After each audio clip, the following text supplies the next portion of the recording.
When I learned that pervert Castro had died, the one in Ohio that had kidnapped and kept these girls for over 10 years had died, I suspect that it wasn't suicide but, murder.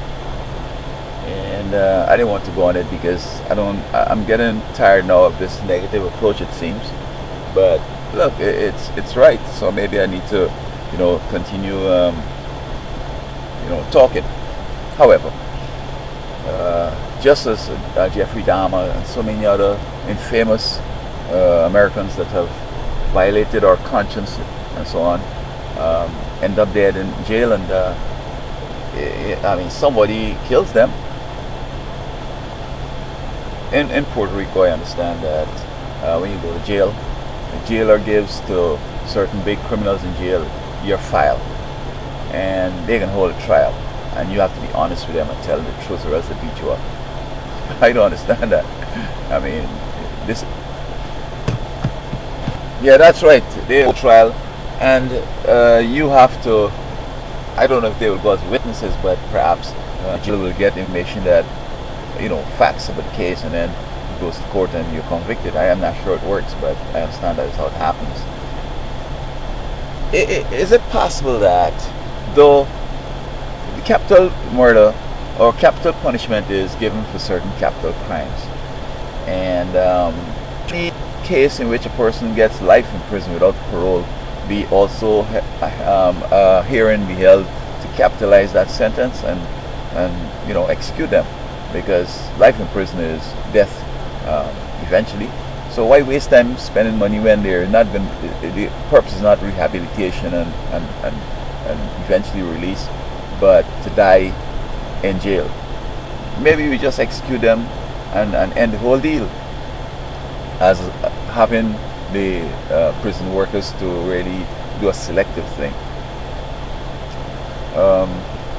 I know in certain states, people who have been in jail said that they have seen the prison officers kill people. They throw them down from the third floor over the banister, straight on the ground, plop, they die, and then they call it suicide.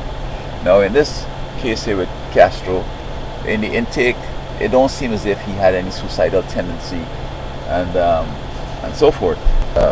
It don't seem as if he had a big remorse, like he had killed people. He had sex with them, he imprisoned them, and perhaps in his mind it seemed that they were having fun and they were enjoying it. So that there don't seem to be any great remorse that would want him to kill himself. Perhaps if he had some old people and shot them up, or some children and abused them, perhaps that might have, riled his conscience, and then he might have wanted to commit suicide to get away from the guilt and so on. But whereas he had these, young girls, and according to him, they were, he don't see it as being a big crime. And they were supposed to be making rounds. They falsified the records.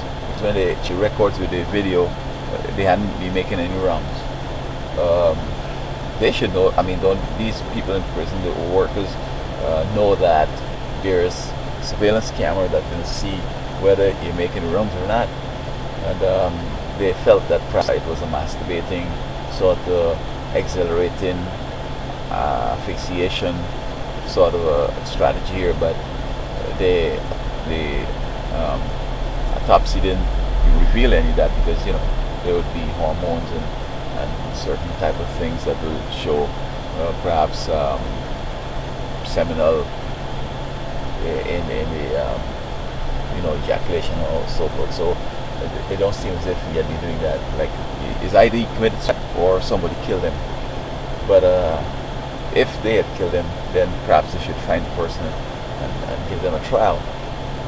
Otherwise, many people don't even care which way it went, whether he was killed, whether he committed suicide. They just want him to get off the face of the earth. And I mean, we have to be civil. If he goes to trial and he's convicted, and of course he's given a sentence, that should be it. We shouldn't have to go and kill the person.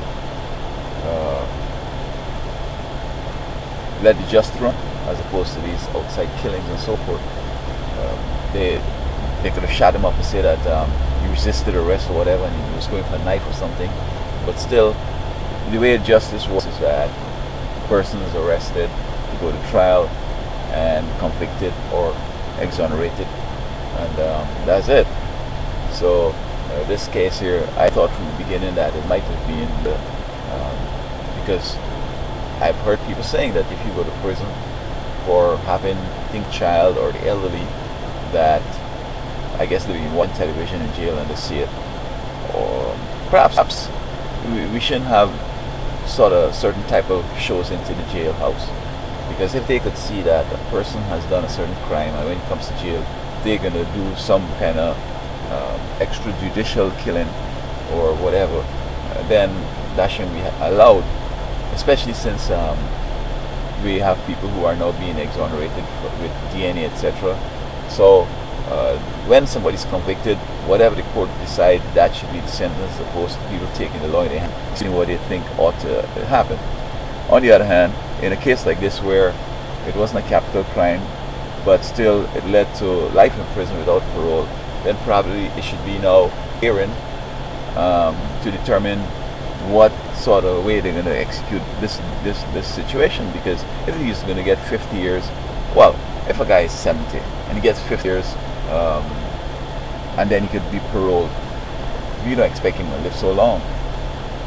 So is it possible then that in this case with Castro, seeing that he has gotten life imprisonment, then have another hearing and determine that we're not going to waste this money, it's not coming out, so let us go ahead and either give him the electric chair, lethal injection, some tablet to drink, or some way, than having these prison people on their own to go and kill people.